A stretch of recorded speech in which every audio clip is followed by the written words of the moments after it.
So we're going to look at how we can approximate or estimate the standard error without doing all those distributions, or not the distributions, those samplings and resamplings to get that distribution.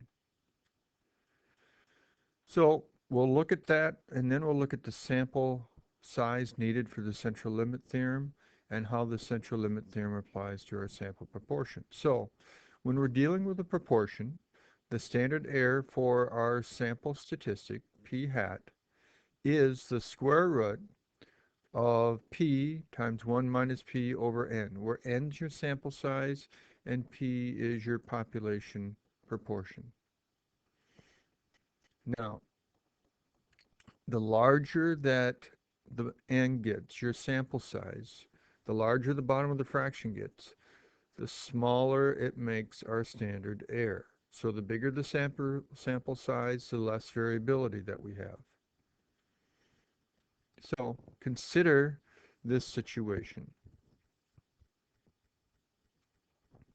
We're going to take 100 samples, or random samples of size 100, sorry about that. And we want to figure out our standard error. Well, what would it be? Well, if we use our formula, we need to take this percentage and change it into a decimal, so we're going to move it over 2 spots. So we're going to go 0.651, that's what we put in for p, and so that's what we have here. Then we have to go 1 minus p, so we have 1 minus what we put in for p, over n, which is our sample size, over 100. When we type this into our calculator, we get this right here. That's also what we get when we use StatKey. And I'll demonstrate that in a little bit in a second video. So here's an image, though, of what we would get. And you'll notice your standard error right here. So the distribution of our p hat.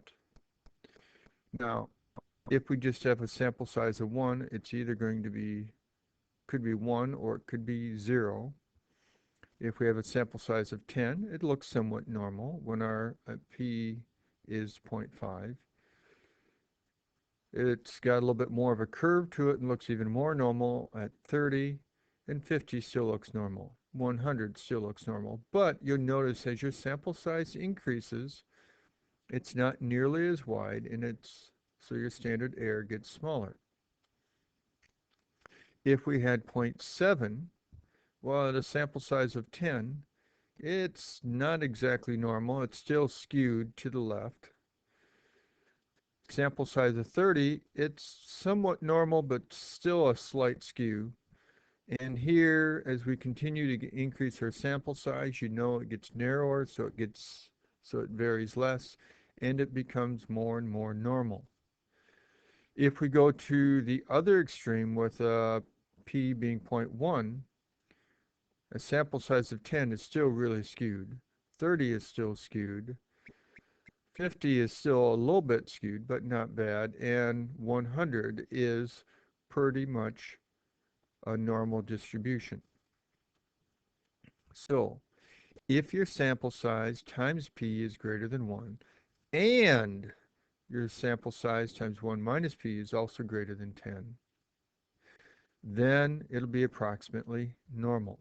And that's what we saw on the last screen. If you take your sample size times your p for each one of those, it ended up being pretty much normal when each one of those was greater than 10. So if your sample size is large enough, then it's going to be approximately normal, with it being centered at your population proportion, and the standard error we can approximate using the square root of p times 1 minus p over n. But remember, to be sufficiently large, n times p has to be greater than 10, and n times 1 minus p has to be greater than 10.